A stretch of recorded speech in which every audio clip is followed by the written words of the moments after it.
예수께서 십자가를 지시기까지 이제 하루 이틀 사흘, 그러니까 우리말로 3일 남았을 그 시점입니다. 앞으로 다가올 세상, 즉 하나님 나라의 어떤 주님이 다시 오시는 그날을 말하는 거죠. 하나님 나라에 대한 여러 징조를 말씀하십니다. 주님이 예언하시던 당시, 이 말씀을 하시던 당시 예루살렘의 그 상황, 시대적인 배경은 정치적 불안이 마치 부글부글 끓고 있는 이 가마솥과 같았습니다. 이스라엘 종교 지도자들 중에서도 이제 좀 어떻게 보면 최상위층이라고 할 수 있죠. 사두개인이라고 있습니다. 거기에는 제사장들과 귀족들이 가는 이 사두개인들인데, 이 사람들은 로마인을 이제 회유해서 자기들의 세력을 이스라엘 안에서 만들어 갔습니다. 근데 참 웃기는 것은요, 로마 이스라엘 최고의 종교 지도자들이거든요. 근데 이 사두개인들은 특징이 있습니다. 교리의 특징이 부활이 없다고 말하는 사람들이에요. 그 사람들이 하나님께 받은 선민이란 그 나라의 최고의 지도자들인 겁니다. 그들이 뭘 믿고 있는지는 모릅니다. 하여튼 그 사람들이 최고층을 이루고 있었고, 또 우리에게 잘 알려진 바리새인들이 있죠. 이분들은 어떤 부분이 중산층이라고 볼 수 있습니다. 대중을 율법적인 신앙으로 휘어잡고는 백성들의 영혼을 현장에서 막 노략질을 하고 있습니다. 그래서 이 사두개인과 이 바리새인이라는 두 세력이 정치적으로 팽팽한 세력 다툼을 벌이고 있습니다. 그러면서 나라 전체가 아슬아슬하게 균형을 다 유지하고 있었습니다. 근데 그런 와중에 이스라엘의 최대 명절인 유월절이 되면 느닷없이 자칭 메시아라고 하는 인간들이 나타났습니다. 내가 이 시대의 선지자다. 내가 이 시대의 백성들을 구원할 진정한 하나님의 계시를 보이는 예언자다.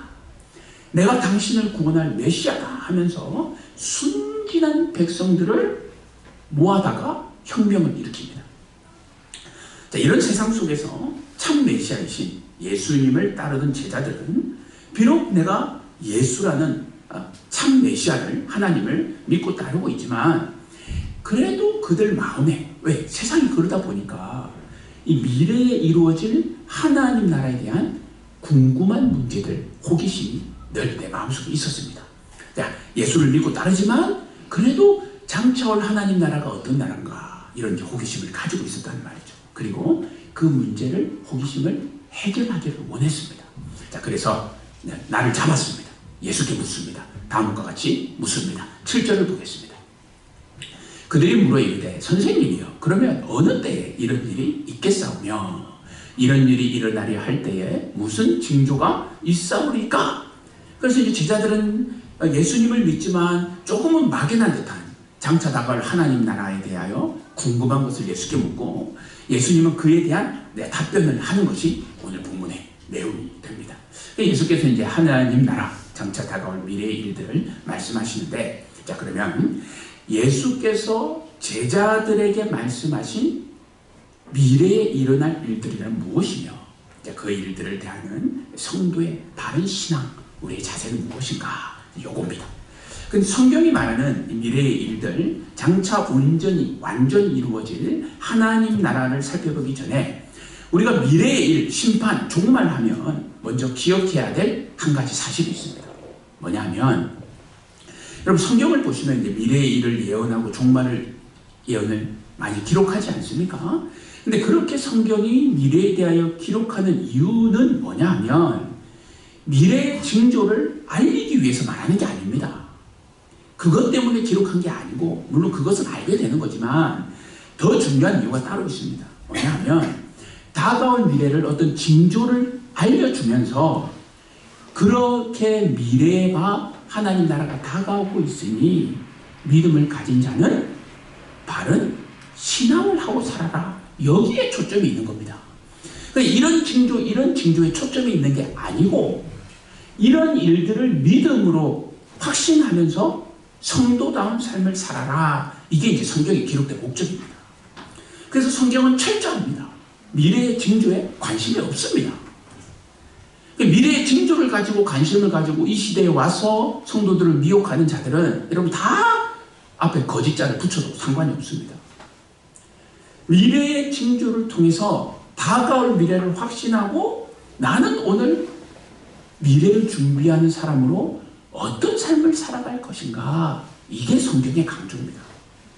미래의 징조가 아닙니다. 우리의 바른 신앙 태도에 성경은 철저하게 초점을 맞추고 있다. 일단 요거를 먼저 우리가 확인을 해야 합니다. 자, 그럼 다시 묻습니다. 미래에 일어날 일들은 무엇이며 다가올 하나님 나라를 우리는 준비하는 사람으로 어떻게 살아갈 수 있을까? 자, 먼저 첫째, 미래에 일어날 심판을 바라보면서 우리에게 주의해야 할 신앙이 있습니다. 왜? 미래에 하나님 나라, 이런 나라가 오니까 그런 나라를 바라보면서 우리 이제 이 땅을 살아가면서 주의해야 하는 것이죠. 자, 미래의 심판을 바라보며 주의해야 할 신앙. 첫째는 외형에 집착하는 태도입니다. 여러분 아시죠? 이 외형에 너무 집착하는 것도 말세의 징조입니다. 자, 5절을 한번 보세요. 오늘 보면 5절. 하나님 아주 엄청난 예를 들어서 오늘날 이 시대의 외형에 집착하고 그걸로 신앙의 때로는 높낮이를 평가하는 하나님을 믿는 자들에게 하나님이 불화살을 날립니다. 여러분 한번 보십시오. 어떤 말씀을 하시는지 5절을 보면 어떤 사람들이 성전을 가리켜 그 아름다운 돌과 헌물로 꾸민 것을 말하며 예수께서 이르시되. 자, 그러니까 저기서 어떤 사람들이라는 말은 이제 성경 앞, 뒤, 전문맥을 볼 때 예수님의 제자들 중 일부라고 할 수 있습니다. 자, 그러니까 지금 제자들이 지금 옆에 있는 완공된 성전들을 보면서 웅장함과 그 어마어마한 그 성전을 보면서 자기네들끼리 막 이렇게 쑥덕대고 있었다는 거예요. 지금 그들의 눈에 보이는 성전은 유대인들의 마음을 얻기 위해 헤롯 대왕이라고 하는 이 헤롯이 지은 헤롯 성전입니다. 그 헤롯은 이스라엘 통치를 위하여서 이제 로마에 의해 세워진 우리가 흔히 말하는 분봉왕이라고 하죠. 사실 앞잡이에요, 그냥. 근데 그가 정치적인 목적으로 유대인을 잘 다스리기 위해 유대인들의 무엇을 그들의 철저한 유일신 신앙인 그 신앙을 이용하기 위해 성전을 건축을 하게 됩니다. 그러니까 결국은 자기 잘 되려고 지은 거죠. 근데 예수님 오기 전이죠. 이 헤롯 대왕은 예수님이 오기 전 20년, 그러니까 BC 20년부터 시작을 해서 예수님이 오시고 천국도 가시고 이 헤롯도 죽고 난 이후에 64년에 왕궁이 됩니다. 무려 4, 5년을 해서 왕궁이 됩니다. 자, 근데 로마 시대의 로마 신전 3대 신전에 해당될 정도로 이 헤롯이 지은 헤롯 성전이 어마어마하게 웅장하고 그 외관이 아름다웠다고 합니다. 하지만 그 거대한 성전이 왕궁 84년을 힘을 써서 온 성도들의 고열로 그들의 땀과 피와 땀으로 지은 그 성전이 왕궁되고 나서 불과 6년 있고 난 다음에 70년에 무슨 일이 일어나냐면 로마군이 찾아와서 예루살렘을 초토화시키고 멸망시킵니다. 그때 함께 그 성전도 와들들들들 무너집니다. 그 내용을 지금 성경이 예수님이 예언을 하고 있는 거예요. 역사적인 사실을 예언하고 있는 거죠.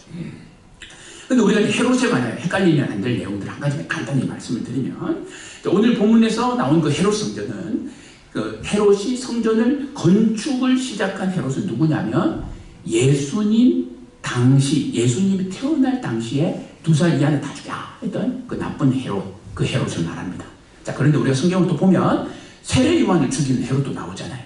그죠? 예수님 십자가에 죽기 전에 또 만나는 헤롯도 있고, 그 헤롯은 누구냐면 저 헤롯이 아닙니다.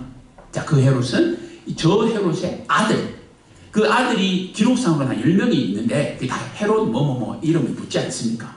이 아들은 헤롯 안티파스라는 사람인데 우리가 그냥 성경에서는 헤롯이라고 부를 뿐입니다. 그래서 그것만 다른 헤롯이다라는 것을 유의하시면 되겠습니다. 자, 지금 예루살렘에 있는 성전을 보고 제자들이 외형에 감탄하고 있을 때에 예수께서는 뭐라고 말씀하시냐면 이렇게 아름다운 성전이 그 종말은 비참할 것이다. 아주 분명히 말씀합니다. 자, 6절인데 5절 끝부분부터 제가 읽어보겠습니다. 예수께서 이르시되 너희 보는 이것들이 날이 이르면 돌 하나도 돌 위에 남지 않고 다 무너뜨려지리라.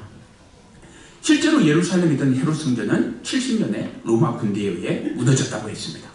성경의 표현 그대로 성전과 예루살렘 도시는 돌 하나도 돌 위에 남지 않고, 그러니까 완전히 무너진다는 그 뜻이죠.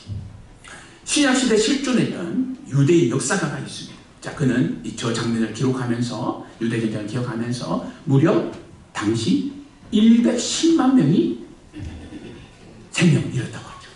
그리고 유대인들 9만 7천 명이 포로로 잡혀갔습니다. 여러분, 그 당시에 100만 명이면 민족 말살입니다. 거의. 이게 다 끝버린 거예요.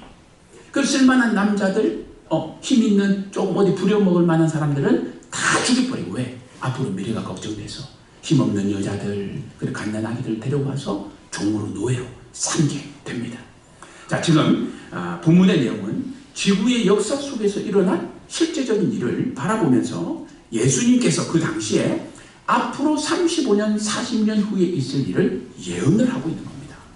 자, 실제 일어날 예루살렘 성전의 파괴를 두고 예수께서는 제자들에게 하신 말씀이 있습니다. 그 의미가 뭘까요?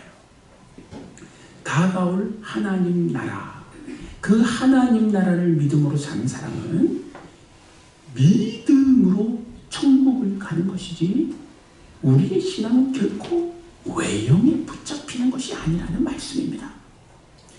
물론 지금 예수께서 성전이라는 건물 자체를 부정한다고 생각해서는 안 됩니다. 여러분, 좋잖아요. 우리도 우리 형편에 또 맞춰서 우리 장로님들 헌금도 하시고, 여러분들 평소에도 열심히 하셔서 간판도 지나니까 좋잖아요. 여러분, 좋습니까? 안 좋습니까?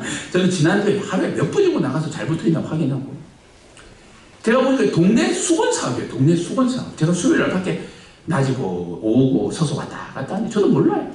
아이고, 교회, 아유야, 목사님, 저도 모르는 사람이에요. 목사님 그거 시원하게 잘하네요. 저 진짜 보기 싫었는데. 어떤 할머니도 그 말씀하시고, 지나가는 사람도 그 말씀을 하시고, 네, 적당한 어떤 우리의 삶의 편리함과 복음 전도를 위해 필요한 내용도 있습니다. 자, 하지만 여러분, 성전이 우리를 구원하는 건 아닙니다. 아주 분명히 해야 되죠. 예수께서는 지금 성전 건물의 아름다움이나 거기에 사용된 재물을 인정하시고, 그런 성전을 이루는 데 이바지한 희생적인 헌납을 고마운 마음으로 예수님은 분명 기억했을 거예요. 자, 하지만 예수께서는 그 말이 끝나기가 무섭게 성전에 있는 것 중에서 영원한 것은 아무것도 없음을 아주 분명히 지적합니다. 그것이 하나님 나라의 본질이 아니라는 것을 그 시대 제자들에게 알려주는 거예요. 제자들은 예수를 따라다니면서 늘 궁금했거든요. 주님, 우리는 이렇게 모든 것을 버리고 주님을 따르는데 내가 이 땅을 살면서 얻을 것은 무엇입니까? 사실은 이게 예수를 잘 믿지만 믿음에도 불구하고 오늘이란 내 현실, 가정과 고기 잡는 어부의 현실을 볼 때 버릴 수 없는, 떨쳐낼 수 없는 인간의 고민이었던 겁니다. 심판 때에 주님이 보시는 것은 성전의 화려한 외형이 아닙니다. 마지막 날에 주님이 보시는 것은 성전을 오고 갈 때 가지고 있는 성도의 마음입니다. 이것을 좀 더 구체적으로 얘기하면 성도의 믿음입니다. 우리 속에 있는 신앙입니다. 비록 그것이 웅장하고 화려한 장식으로 잘 차려진 성전이라 할지라도, 바로 앞장 지난주에 주님께서 그렇게 예를 들어 기록하셨지 않습니까? 그곳이 장사나 하고 장사꾼들이나 오가며 돈놀이나 하는 강도의 소굴과 같은 역할을 한다면 그것은 성전이 아니라 강도의 집합장소일 뿐입니다. 그것은 돈놀이하는 놀이터일 뿐입니다. 이미 앞서 주님은 친히 그런 메시지를 성전 청결 사건을 통해 보여주신 겁니다. 이는 오늘날 예배당을 출입할 때 우리들이 가져야 할 마음입니다. 여러분, 힘을 다해 교회를 섬기십시오. 물질의 자유로우시고 헌금의 자유로운 건 좋으나 여러분이 섬기지 않으면 교회는 잘할 수 없습니다. 하지만 동시에 그것은 우리의 천국의 본질은 아닙니다.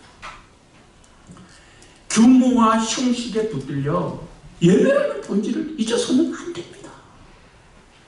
우리도 오늘 저녁도 기도도 하셨지만 교회를 사랑하고 필요에 따라서 이전을 위해 기도합니다. 여러분, 저는 지난주 노회에 가서도 많은 소식을 듣습니다. 예.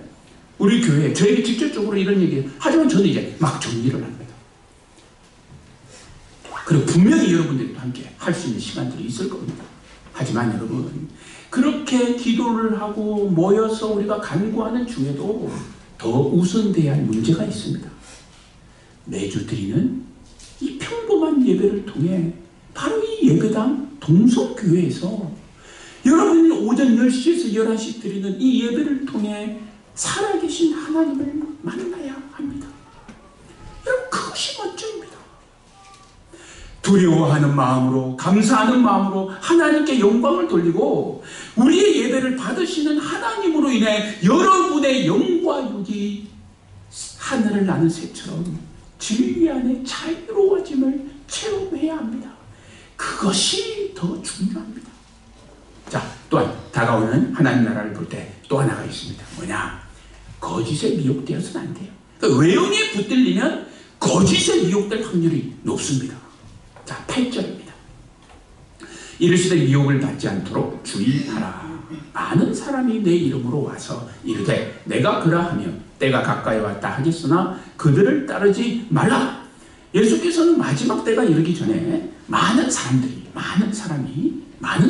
스스로 내가 그라, 내가 인류를 구원할 메시아라 사칭하는 자가 나타날 것을 말씀합니다. 자, 그러면서 때가 가까이 왔다 하고 미혹하는 자가 나타날 것임을 말합니다.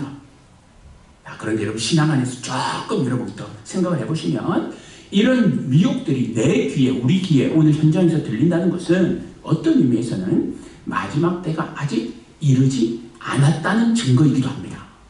왜냐하면 하나님이 원하시는 마지막 날, 그날은 모든 사람이 1년 전부터 10년 전부터 듣고 그날을 무슨 도시락 싸고 기다리듯이 이런 식으로 나타나지 않기 때문입니다. 물론 이런 메시아를 사칭하거나 자기가 인류를 구원할 구원자라고 사이비 사기꾼들이 등장하는 것 자체는 말세의 징조입니다. 그건 맞아요. 하지만 그렇다고 해서 사이비 교주들이 말하는 것처럼 온 세상 사람들이 다 알 수 있도록 떠들면서 마지막에 오지는 않습니다. 자, 오늘 본문에 보면 이어서 바로 그런 내용을 성경이 증언합니다. 21장 9절을 보겠습니다.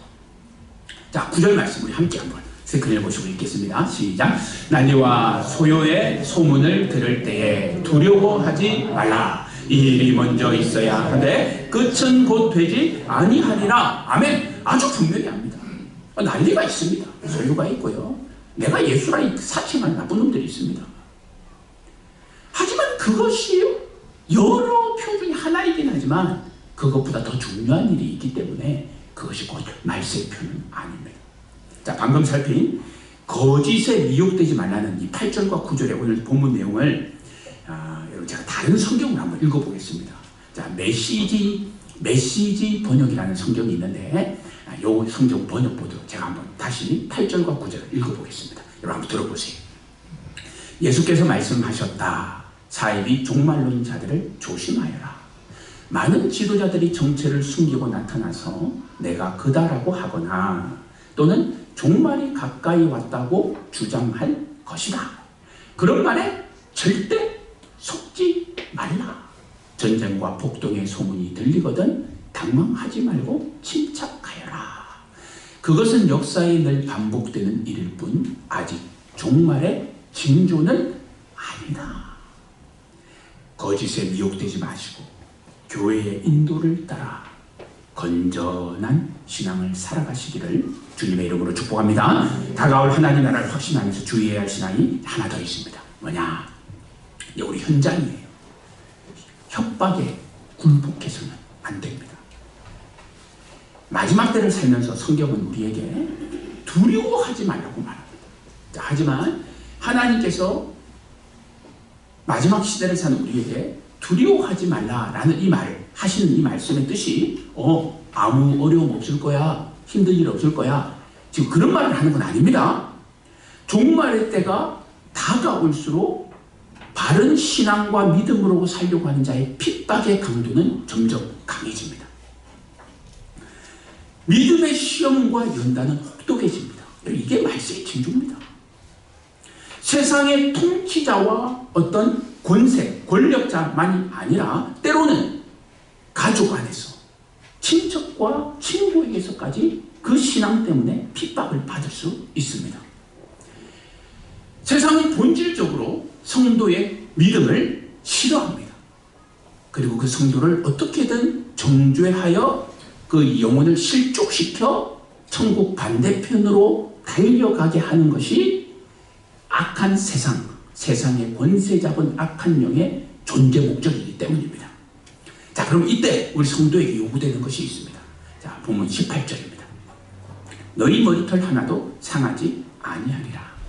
주께서 여러분과 365일 24시간 매시 분초 동행하면서 여러분의 머리털 하나도 그냥 떨어지지 않도록 보호하고 계신 줄 믿으시길 바랍니다. 또 19절을 한번 보시죠. 19절. 자, 우리 이것도 함께 한번 읽어보시겠습니다. 시작. 너희의 인내로 너희 영혼을 얻으리라. 아멘. 여러분 좀 버텨야 합니다. 인내로 견뎌야 합니다. 그럼 너희 영혼을 얻으리라 했다고 해서 그럼 저 영혼이 우리의 꼭 영혼만은 말이냐? 육신은 고통당해도 좋다는 말인가? 그런 뜻 아닙니다. 여러분 성경책에 보면 저 영혼 앞에 숫자가 딱 붙어 있어요. 대부분의 성경은. 그 숫자가 아마 2번이 이렇게 1번이나 2번이 붙어 있는데 그 맨 성경 밑부분에 보면 제가 어떤 단어로 번역이 되어 있냐면 너희 목숨을 얻으리라 이렇게 되어 있습니다. 여러분 목숨이 뭐예요? 우리 생명, 육신이 거할 수 있는 힘을 말하죠. 그러니까 결국 우리 성도의 영혼과 이 육체를 살리는 것은 뭐다? 하나님을 바라고 견뎌내는 신앙이다, 신앙. 그것을 강조합니다. 우리가 사는 세상에서 우리는 사실 지난 한 주도 충분히 경험하며 오늘 이 자리에 모였을 수도 있습니다.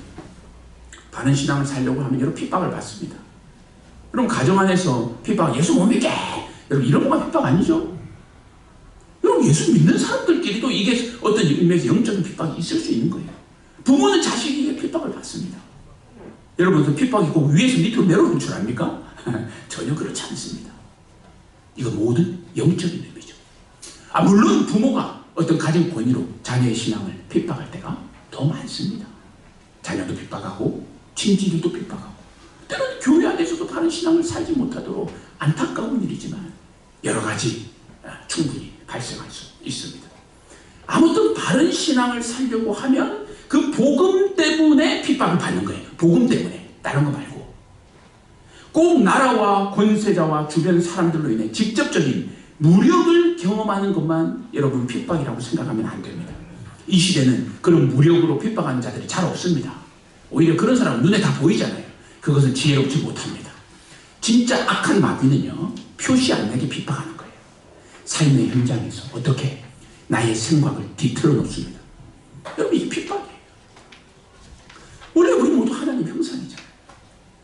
아름답게 예수 닮아가며 사랑하며 살아야 되는데 세상 살면서 내가 가진 이 가치관이 비틀어지고 선한 마음, 양심이 완전히 뒤틀려 버릴 거예요. 내 가치, 내 양심, 이 믿음이 세상 속에서 흔들릴 때가 있습니다. 여러분 이게 핍박입니다. 핍박. 어떤 의미에서는 무력으로 가해지는 것보다 100배는 더 무서운 핍박이라고 볼 수 있죠.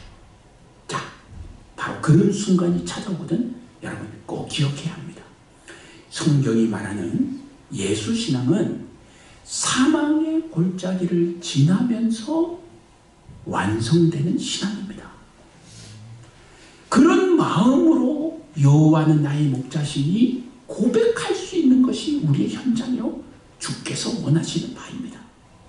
환난은 인내를, 인내는 연단을, 그리하여 결국 소망의 열매를 이루게 되는 것이 우리가 믿고 사는 복음의 길입니다. 지금은 아닌 것 같고 이것이 정말 이루어질까 걱정되지만 1년이고 3년이고 5년이고 10년이고 내가 처음 확신한 그 예수를 끝까지 붙들고 살면 가정에서, 산업의 현장에서, 교회에서 하나님이 합력하여 선을 이루는 역사를 보게 되는 것이 우리 기독교 신앙입니다. 찾아오는 어떤 유혹과 핍박 속에서도 인내로 영혼, 여러분의 목숨, 우리의 영과 육을 지켜내기를 주님의 이름으로 축복합니다. 지금까지 주의해야 할 신앙이었으면 이제 다가올 하나님 나라를 바라보면서 그럼 우리가 어떻게 조금 더 책임 있는 신앙을 살 것인가, 이제 우리가 감당할 책임 있는 신앙 두 가지를 한번 정리를 합니다. 자, 첫째는 다가올 하나님 나라의 징조를 바르게 읽고 분별해야 합니다. 여러분, 이게 성도의 책임입니다. 성도의 책임이에요.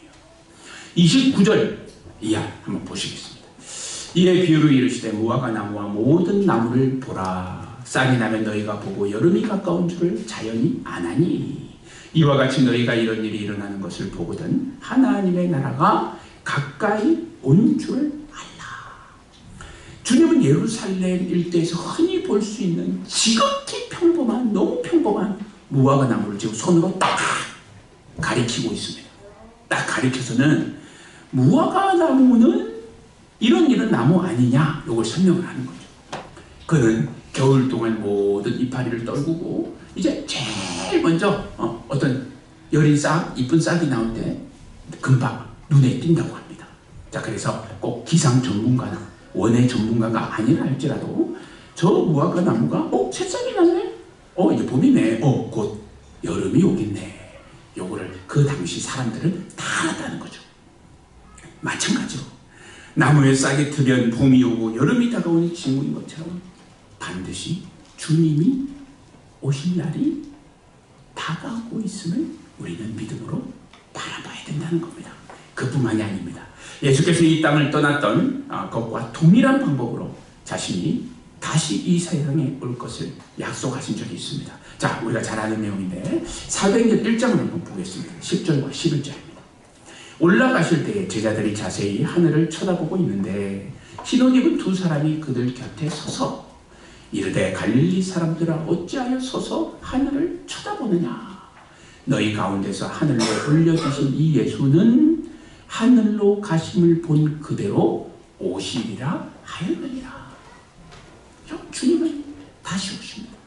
그리고 선악간의 모든 일을 심판하십니다. 이 택한 바른 자는 천국에서, 그렇지 못한 자는 지옥에서 영생을 살게 됩니다. 자, 세상에는 그런데 이런 예수님의 재림에 대한 교리를 무시하고 심지어 비웃기까지 하는 사람들이 있습니다. 자, 베드로후서 3장 안에서 예수님의 재림 교리를 엉뚱하게 풀어 성도들을 미혹하는 자, 또 예수 제자들의 성경 진리를 회방하는 자를 향해 뭐라고 얘기하냐면 거짓 선지자들과 거짓 교사들이라고 아주 분명히 명명합니다. 그리고 그들의 잘못된 재림 교리에 대해서 아주 무섭게 성경은 아주 무서운 어투로 경고합니다. 신약 시대로부터 오늘 이 시대까지 거짓 선지자와 거짓 교사의 표가 있습니다. 여러분 마음속으로 한번 생각해 보세요. 말로 하는 거 말고, 물론 말로 드러나겠지만 요즘 말로만은 또 잘 모를 수도 있습니다. 그럼 신약 시대로부터 오늘 이 시대까지 거짓 선지자와 거짓 교사가 가진 틀림없는 표가 뭘까요? 틀림없는 표가 있습니다.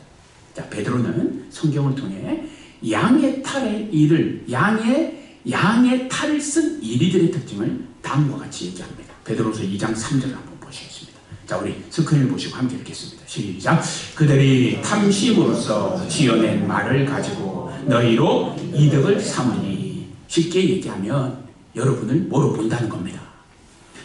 그래서 여러분 옛 역사 속에서 교회가 항상 환난과 근심과 공동체가 시끄러운 소요가 일어날 때는 뭐가 있느냐? 항상 그 자리에는 돈이 있습니다. 그래서 여러분이 스스로 잘 하셔야 되는 거예요. 하나님 앞에 괜히 정죄받지 마시고 이웃 성도들과의 사이 속에서 아무 불편함이 없도록 그렇게 살려고 노력을 해야 돼요. 왜? 여러분 그게 진짜 신앙이라는 겁니다. 그들은 자기 사리 사욕을 위해 뱀과 같은 교활한 이 혀로 우리를 이용합니다. 그리고 자신의 배를 기름으로 채웁니다. 이게 그들의 표예요. 물론 이런 자들은 그들의 가진 미래는, 자, 3장, 베드로전서 2장 3절 이어지는 하반부를 보겠습니다. 그들의 미래는 어떤 미래냐? 그들의 심판은 옛적부터 지체하지 아니하며 그들의 멸망은 잠들지 아니하느니라. 자, 이 땅에서는 그들이 탐욕으로 채운 기름으로 일시적인 낙을 누립니다. 성경이 그거 인정합니다. 자, 그렇게 살겠지만 이후 지옥불에 던져져서 세상에서 내 뱃속을 다른 사람들의 고열로 내 뱃속에 기름을 채운 것만큼 이제 영원한 그곳에서 그 기름을 태우며 사람을 속인 것, 그들을 영육간에 괴롭힌 것, 그들을 정죄한 것, 이 모든 악한 것들이 자기 뱃속에 쌓인 기름만큼 그것을 태워가면서 고통을 당하게 될 것이다. 성경은 약속합니다. 다가올 하나님 나라를 바라보면서 오늘 성도된 우리가 가질 첫 번째 책임이 바로 이겁니다.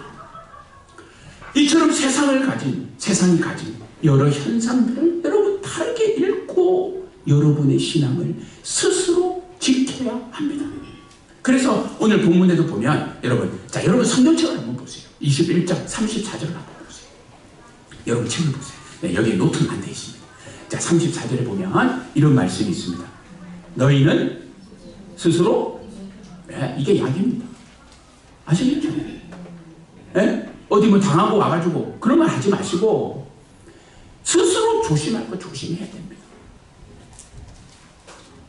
다가올 하나님을 바라보면서 우리에게 주어진 이 책임을 여러분 잘 감당하시고, 여러분 우리가 하나님을 믿는 신앙의 종교성은 이제 다 아십니다. 중요한 것도 아시고. 자, 그래서 말씀드리는데, 내가 기도를 많이 합니다.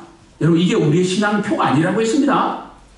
여러분 우리의 종교성은 내가 기도하고 내가 전도하고 내가 말씀 전하고 이게 내 신앙의 진짜인지 가짜인지를 분별하는 기준이 아닙니다. 우리의 종교성은 우리의 삶으로 나타나는 거예요. 남한테 거짓말하지 않고 남의 것을 함부로 욕심내지 않고, 여기 말하는 탐심으로 남의 것을 내 배 안 채우는 신앙, 이게 믿음으로 드러날 때 그게 신앙이라는 겁니다.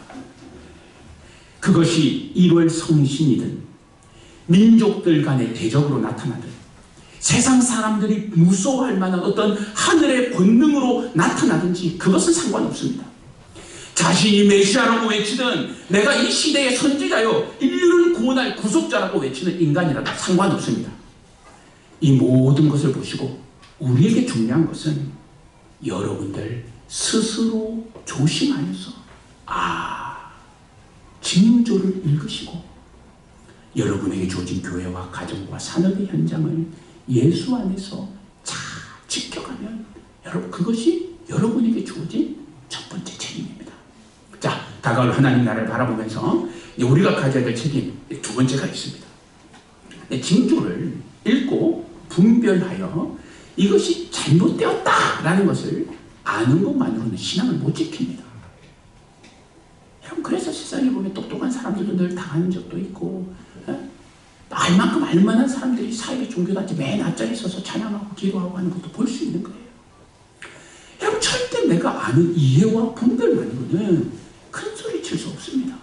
자, 그래서 둘째 뭐가 필요하냐? 깨어 준비하는 신앙, 실천이 필요한 거예요.